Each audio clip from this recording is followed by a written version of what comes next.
Yaman, zvinorwadza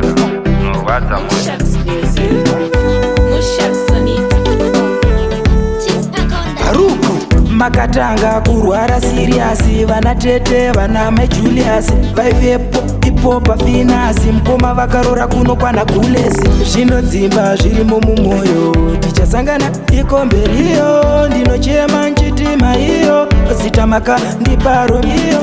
Zvinodzimba zvirimo mumwoyo, tichasangana ikomberiyo, ndinochema nchitima iyo, zitamaka ndipa Romeo.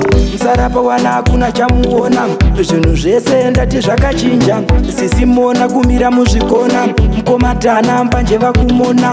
Ndatosuwa paya muchindituma, ndikakoma neshamumo ndichuna, chinun'una kuno chiri kuchema, weukama hapana notiona. Zvinodzimba zvirimo mumwoyo, tichasangana ikomberiyo, ndinochema nchitima iyo, zitamaka ndipa Romeo. Zvinodzimba zvirimo mumwoyo, tichasangana ikomberiyo, ndinochema nchitima iyo, zitamaka ndipa Romeo. Nhamo yandivhara mvuro ngeliti, yandidhaka kuitwa ngewiti, ndotonzi handisitikiti, shiro yangu kufamba nepoti.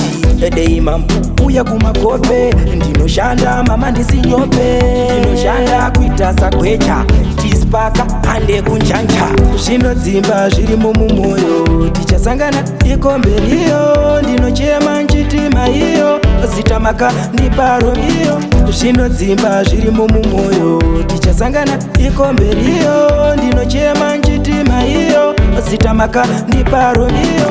Msarapa wana hakuna chamuona, zvinhu zvese ndati zvakachinja, sisimona kumira muzvikona, mukomatana mbanje vakumona. Ndatosuwa paya muchindituma, ndikakoma neshamumo ndichuna, chinun'una kuno chiri kuchema, weukama hapana notiona.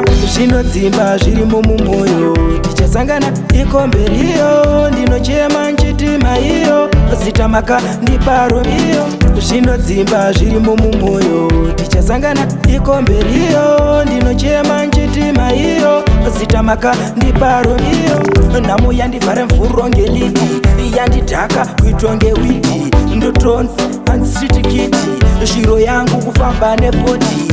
Dei mambo uya kumakope, ndinoshanda mama ndisinyope, ndinoshanda kuita sagwecha, tispaka hande kunjanja.